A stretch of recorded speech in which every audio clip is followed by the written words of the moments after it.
میں اپنی مندرجہ ذیل گزارشات پر آپ کا تبصرہ چاہتا ہوں تاکہ رہنمائی ہو سکے۔ حضور نے مکی دور میں جو جدوجہد کی وہ صرف ایمان و یقین کی جدوجہد تھی۔ آپ نے اپنے ساتھیوں کو کسی بھی نوعیت کے سیاسی غلبے کا ہدف نہیں دیا، نہ انہیں قیصر و کسریٰ جیسے سپر پاورز کو سر کرنے کا ایشو دیا۔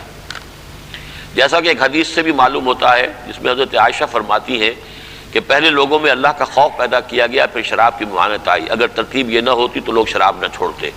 تو کیا آج اسی نہج پر کام کرنے کی ضرورت نہیں؟ مسلمان حاکموں اور عوام سب کو دعوت و نصیحت کی ضرورت ہے۔ ایسی دعوت کے داعی کے دل میں ایک تڑپ پیدا ہو اور وہ راتوں کو اپنے رب کے حضور کھڑا ہوتا ہو، رو رو کر ان حاکموں اور ان عوام کے لیے ہدایت مانگتا ہو۔ انقلابی اور انتخابی طریقہ کار میں ہم دعوت سے نسبتاً دور ہو جاتے ہیں، لوگوں کی آخرت کی فکر خطرناک حد تک کم ہو جاتی ہے۔ اب اس پہ آپ صرف تبصرہ میرا مانگ رہے ہیں۔ میرے نزدیک یہ بات بالکل صحیح ہے کہ ترتیب یہی ہے کہ پہلے لوگوں کے دلوں میں ایمان پیدا کیا جائے۔ جب ایمان پیدا ہوگا تو ان کے اپنے اعمال درست ہو جائیں گے، تربیت ہوگی، تزکیہ ہوگا۔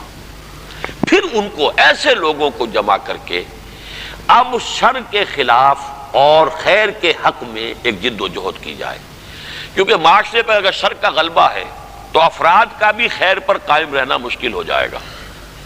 سیدھی سی بات ہے، منطقی بات ہے۔ معاشرے پر غلبہ شر کا ہے، آپ نے بہت محنت کی، بہت کوشش کی، کچھ لوگوں کو خیر کے راستے پر لے آئے، لیکن یہ قائم نہیں رہ سکیں گے، اس لیے کہ اگر شر کا غلبہ ہے دنیا میں تو پھر ان کے لیے اس پر قائم رہنا مشکل ہو جائے۔ طریقہ کیا ہے کہ اب ایسے لوگوں کو منظم کرو، ان کو طاقت بناؤ اور شر کے غلبے کو ختم کر کے خیر کا غلبہ کر دو۔ یہ ہے پروسیس، طریقہ کار یہی صحیح ہے۔ اس میں سے آخری مرحلے کی نفی کر دینا غلط ہے، لیکن بغیر پہلے دو مرحلوں کو سر کیے تیسرے مرحلے کی طرف جانا حماقت ہے۔ یہ انتہا ہے، یہ افراط و تفریط کی بات ہے کہ تین مرحلوں میں نے بات کی کہ پہلے لوگوں میں ایمان پیدا کیا جائے۔ ایمان ہوگا تو خدا کا خوف ہوگا، تقویٰ ہوگا، انسان کے اندر خود اپنے آپ کو تربیت اور تزکیہ کی طلب پیدا ہو جائے گی، حل لک الی ان تزکا، یہ کیفیت پیدا ہو جائے گی۔ نمبر دو یہ ہے کہ اب ان کی اصلاح کیجیے، تربیت کیجیے، تعلیم دیجیے، قرآن سنائیے، حدیث سنائیے، یعلمہم الکتاب والحکمہ۔ تیسرے درجے میں پھر ایسے لوگوں کو خیر کی ایک طاقت بنا کر اور شر کے غلبے کو ختم کر کے خیر کو غالب کرنے کی جدوجہد کرنی چاہیے۔ جو لوگ دونوں پہلے مرحلوں کو سر کیے بغیر چاہتے ہیں کہ سیدھے اور حکومت ہو جائے، یہ بھی میرے نزدیک حماقت میں مبتلا ہے۔ جو لوگ پہلے دو مرحلوں ہی پر چاہتے ہیں کہ نگاہ ہے آگے تیسرا مرحلہ ذہن میں بھی نہ ہو، میرے نزدیک وہ بھی بہت بڑی غلطی کا ارتکاب کر رہے ہیں۔ آج ہمیں یہ چیزیں اس لیے بیان کرنی پڑتی ہیں کہ اس وقت مسلمانوں میں مختلف دعوتیں موجود ہیں۔ ایسی دعوت بھی ہے کہ جیسے خانقاہی نظام ہے، بس اپنا تزکیہ کر لو، اپنی درست کر لو، باقی جو نظام چل رہا ہے اس سے کوئی غرض نہیں، یا یہ ہے کہ اپنے اعمال، اپنی عبادات، اپنی سنتیں وغیرہ صحیح کر لو، باقی نظام باطل سے الجھنے کی کوئی ضرورت نہیں ہے۔ تو اس ماحول میں چونکہ یہ سب اسلام کے تحت ہو رہا ہے، وہ بھی اس پر بھی اسلام کا لیبل ہے، اس پر بھی اسلام کا لیبل ہے۔ انتخابات کا عمل بھی ہے، بھائی اسلام کے نام پر آؤ، ووٹ لو، اور اگر اس کے ذریعے سے اصلاح ہو جائے گی تو جا کر اکثریت ہو جائے گی تو خود بخود ٹھیک ہو جائے گا۔ یہ اس پر ہمیں واضح کرنا پڑتا ہے کہ اس طریقے میں یہ چیزیں موجود نہیں ہیں کہ جو دین کے اندر موجود ہیں، دین کے غلبے کی جد و جہد، اس لیے اس کو نمایاں کرنا پڑ رہا ہے، ورنہ ترتیب ہمارے پیش نظر بھی یہی ہے۔ اس لیے ہم نے کوئی ہنگامی طریقہ کار اختیار نہیں کیا کہ کوئی جوش دلا کر لوگوں کو کھڑا کر دیا جائے اور وہ نعرے لگوا کے جو ہے بس کوئی ایک کار مار کے کاردار جو ہے ختم نہیں۔ ہم یہی چاہتے ہیں پہلے آپ قرآن کے ذریعے سے، دعوت قرآنی ہے، اس کی دعوت ہے، تبلیغ ہے، یہ 6 گھنٹے رات کو جاگیں، لوگ کائے کے لیے جاگیں؟ ہم نے یہ تو نہیں کہا کہ فوراً تلوار پکڑو اور کوئی نعرہ لگاؤ جاؤ اور اسلام آباد پر حملہ آور ہو جاؤ، یہ تو نہیں کہا۔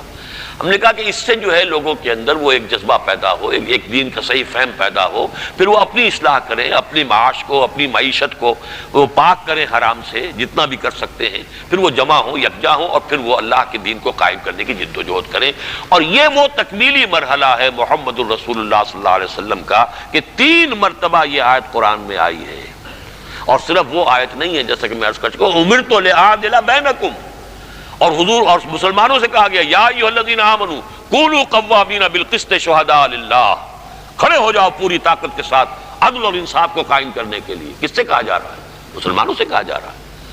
اگر ناانصافی ہے معاشرے کے اندر، ایکسپلائٹیشن ہو رہی ہے، ایک طرف دولت کے انبار جمع ہو رہے ہیں، عیش ہیں، اور ایک طرف جو ہے وہ بنیادی ضروریات فراہم نہیں ہیں لوگوں کی، تقسیم دولت کا نظام غلط ہے، آپ لگے رہیں تزکیہ نفس کے اندر صرف، جبکہ حضور کا اپنا فرمان ہے قاد الفقر و یکون کفرا، فقر اور احتیاج جو ہے وہ انسان کو کفر کے قریب لے جاتی ہے۔ اور حضرت شاہ ولی اللہ دہلوی نے بہترین طریقے پر اس کی تعبیر کی ہے کہ جس معاشرے میں تقسیم دولت کا نظام غلط ہو جائے تو یہ دو دھاری تلوار ہے، ادھر بھی کاٹتی ہے ادھر بھی کاٹتی ہے۔ جدھر دولت زیادہ ہو جائے گی وہاں عیاشیاں بدماشیاں آئیں گی، جدھر احتیاج زیادہ ہو جائے گی وہ بھوک فقر کی طرف لے جائے گا، فاقے کی طرف لے جائے گا اور کفر تک لے جائے گا۔ لہذا اس کا کام ضرورت ہے کہ عدل کا نظام قائم کیا جائے۔ امرت لأعدل بینکم کہ لا یکون دولۃ بین الاغنیاء منکم، یہ ایسا نہیں ہونا چاہیے کہ دولت تمہارے امیروں ہی کے درمیان گردش میں رہے۔ ڈسٹریبیوشن آف ویلتھ کا ایکویٹیبل سسٹم ہونا چاہیے۔ کیسے ہوگا؟ جب تک کہ آپ ایک منظم جدوجہد کے لیے نہ کریں۔